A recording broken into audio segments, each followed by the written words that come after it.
ಸಿನಿಮಾಗಳಲ್ಲಿ ಎಷ್ಟೇ ಟೈಪ್ ಇರ್ಬೋದು, ಆದರೆ ಈ ಥ್ರಿಲ್ಲರ್ ಸಿನಿಮಾಗಳನ್ನ ಇಷ್ಟಪಡದೇ ಇರೋರು ತುಂಬಾನೇ ರೇರ್. ಯಾಕಂದ್ರೆ ಈ ಸಿನಿಮಾಗಳು ಕೊಡೋ ಅಂತ ಮಜಾನೇ ಬೇರೆ.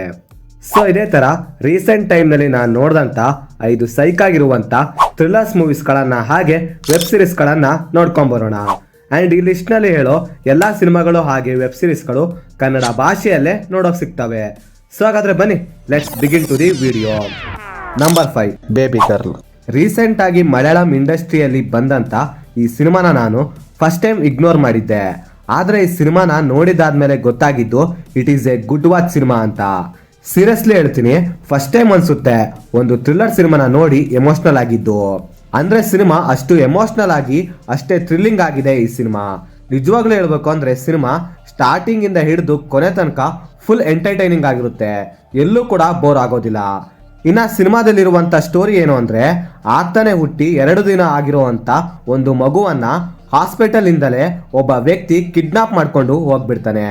ಅಂಡ್ ಆ ವ್ಯಕ್ತಿಗೆ ಆ ಮಗು ಯಾಕೆ ಬೇಕು, ಅದರಿಂದ ಅವನಿಗೆ ಯೂಸ್ ಆದ್ರೂ ಏನು, ಮುಂದೆ ಸಿನಿಮಾದಲ್ಲಿ ಆ ಮಗುವನ್ನ ಹುಡ್ಕೋಕೆ ಬರೋ ಪೊಲೀಸರಿಂದ ಆ ವ್ಯಕ್ತಿ ಹೇಗೆ ಎಸ್ಕೇಪ್ ಆಗ್ತಾನೆ ಅನ್ನೋದೇ ಸಿನಿಮಾದ story.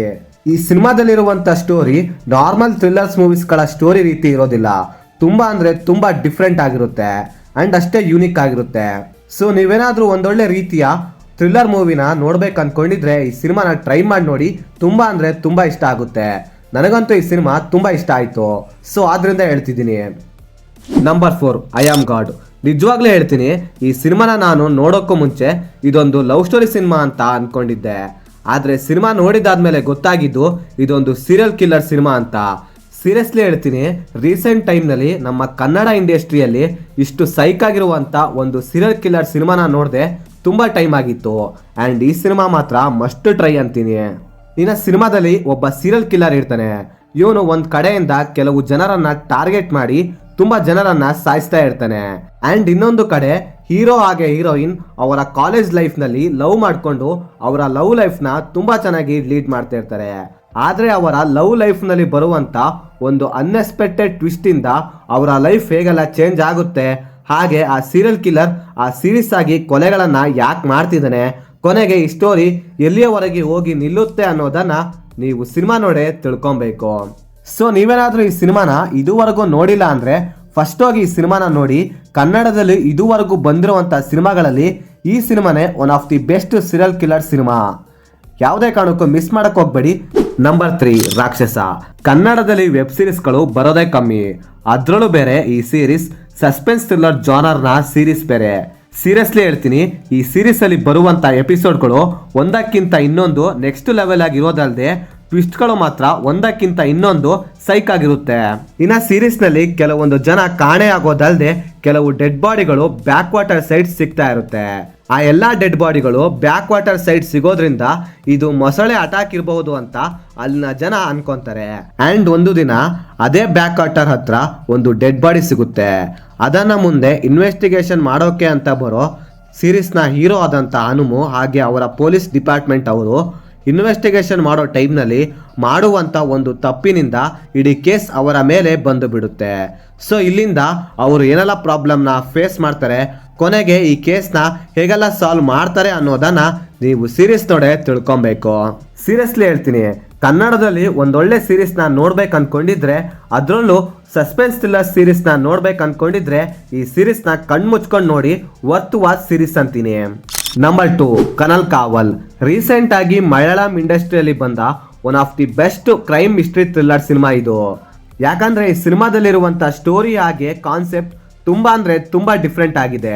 Normal serial killer movie ರೀತಿ ಈ ಸಿನಿಮಾ ಇರೋದಿಲ್ಲ.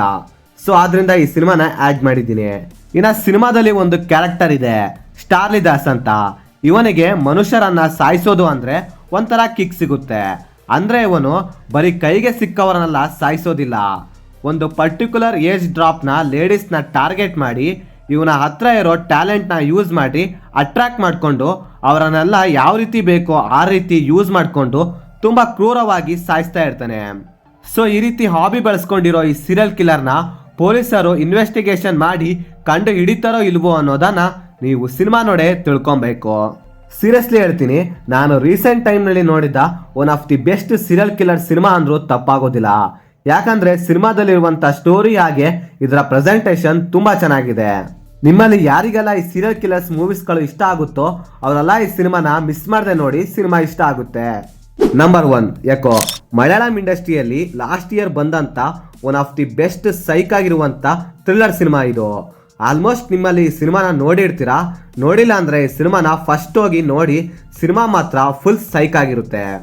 ಯಾಕಂದ್ರೆ ಈ ಸಿನಿಮಾ ಕೊಡುವಂತ ಎಕ್ಸ್ಪೀರಿಯನ್ಸ್ ಮಾತ್ರ ನೆಕ್ಸ್ಟ್ ಲೆವೆಲ್ ಆಗಿರುತ್ತೆ. ಯಾವುದೇ ಕಾರಣಕ್ಕೂ ಈ ಸಿನಿಮಾನ ಮಿಸ್ ಮಾಡಕ್ ಹೋಗ್ಬೇಡಿ. ಇನ್ನ ಸಿನಿಮಾದಲ್ಲಿ ಇರುವಂತ ಸ್ಟೋರಿ ಏನು ಅಂದ್ರೆ, ಸಿನಿಮಾದಲ್ಲಿ ಒಂದು ಕ್ಯಾರೆಕ್ಟರ್ ಇದೆ, ಕುರಿ ಅಂಚನ್ ಅಂತ. ಇವನೊಬ್ಬ ಡಾಗ್ ಟ್ರೈನರ್. ಇವನು ನಾರ್ಮಲ್ ಡಾಗ್ ಟ್ರೈನರ್ ಅಲ್ಲ, ಹೆವಿ ಟ್ಯಾಲೆಂಟೆಡ್ ಮನುಷ್ಯ. ಅಂದ್ರೆ ಡಾಗ್ಸ್ ಗಳನ್ನ ಒಳ್ಳೆ ವೆಪನ್ ರೀತಿ ಟ್ರೈನ್ ಅಪ್ ಮಾಡ್ಕೊಂಡಿರ್ತಾನೆ. ಸೊ ಈ ರೀತಿ ಎಲ್ಲ ಡಾಗ್ಸ್ ಗಳನ್ನ ಟ್ರೈನ್ ಅಪ್ ಮಾಡ್ಕೊಂಡಿರೋ ಇವನು ದಿಢೀರಾಗಿ ಒಂದು ದಿನ ಕಾಣೆ ಆಗ್ತಾನೆ. ಸೊ ಇವನು ದಿಢೀರಾಗಿ ಕಾಣೆ ಆಗೋಕೆ ಕಾರಣ ಏನು, ಹಾಗೆ ಇವನು ಕಾಣೆ ಆದ ನಂತರ ಇವನನ್ನ ಯಾರೆಲ್ಲ ಹುಡ್ಕೊಂಡ್ ಬರ್ತಾರೆ, ಅಂಡ್ ಕೊನೆಗೆ ಸಿನಿಮಾದಲ್ಲಿ ಇವನು ನಿಜವಾಗೂ ಕಾಣೆ ಆಗಿದ್ದಾನೋ ಇಲ್ವೋ ಅನ್ನೋದನ್ನ ನೀವು ಸಿನಿಮಾ ನೋಡೇ ತಿಳ್ಕೊಬೇಕು. ಅಂಡ್ ಡೆಫಿನೆಟ್ಲಿ ಹೇಳ್ತೀನಿ, ಈ ಸಿನಿಮಾನ ನಿಮ್ಮ ಲೈಫ್ನಲ್ಲಿ ಒಂದ್ಸರಿ ಆದ್ರೂ ನೋಡಬೇಕು. ಯಾಕಂದ್ರೆ ಈ ಸಿನಿಮಾದಲ್ಲಿ ಇರುವಂತ ರೈಟಿಂಗ್ ಹಾಗೆ ಪರ್ಫಾರ್ಮೆನ್ಸ್ ಮಾತ್ರ ನೆಕ್ಸ್ಟ್ ಲೆವೆಲ್ ಆಗಿರುತ್ತೆ. ಯಾವುದೇ ಕಾರಣಕ್ಕೂ ಈ ಸಿನಿಮಾನ ಮಿಸ್ ಮಾಡಕ್ ಹೋಗ್ಬೇಡಿ. ನನ್ನ ಕಡೆಯಿಂದ ಈ ಸಿನಿಮಾ ಮಾತ್ರ ವರ್ತ್ ವಾಚ್ ಸಿನಿಮಾ ಅಂತೀನಿ. ಸೊ ಇದಾಗಿತ್ತು ಫ್ರೆಂಡ್ಸ್, ನಾನು ರೀಸೆಂಟ್ ಟೈಮ್ನಲ್ಲಿ ನೋಡಿದ್ದ one of the best thrillers ಮೂವೀಸ್ಗಳು ಹಾಗೆ ವೆಬ್ ಸೀರೀಸ್ಗಳು. ಸೊ ಈ ಲಿಸ್ಟ್ನಲ್ಲಿ ಹೇಳಿರುವಂಥ ಮೂವೀಸ್ಗಳಲ್ಲಿ ನಿಮ್ಮ ಫೇವ್ರೆಟ್ ಸಿನಿಮಾ ಯಾವುದು ಅಂತ ಕೆಳಗಡೆ ಕಮೆಂಟ್ ಮಾಡಿ ತಿಳಿಸಿ. ಸೊ ಇದೇ ಥರ ಮೂವೀಸ್ಗಳ ಕಂಟೆಂಟ್ಗೋಸ್ಕರ ನಮ್ಮ ಯೂಟ್ಯೂಬ್ ಚಾನಲ್ನ ಸಬ್ಸ್ಕ್ರೈಬ್ ಮಾಡೋದನ್ನ ಮರಿಬೇಡಿ. ಮತ್ತೆ ಬೇರೆ ವಿಡಿಯೋದೊಂದಿಗೆ ಆದಷ್ಟು ಬೇಗ ಸಿಗುವ. By friends.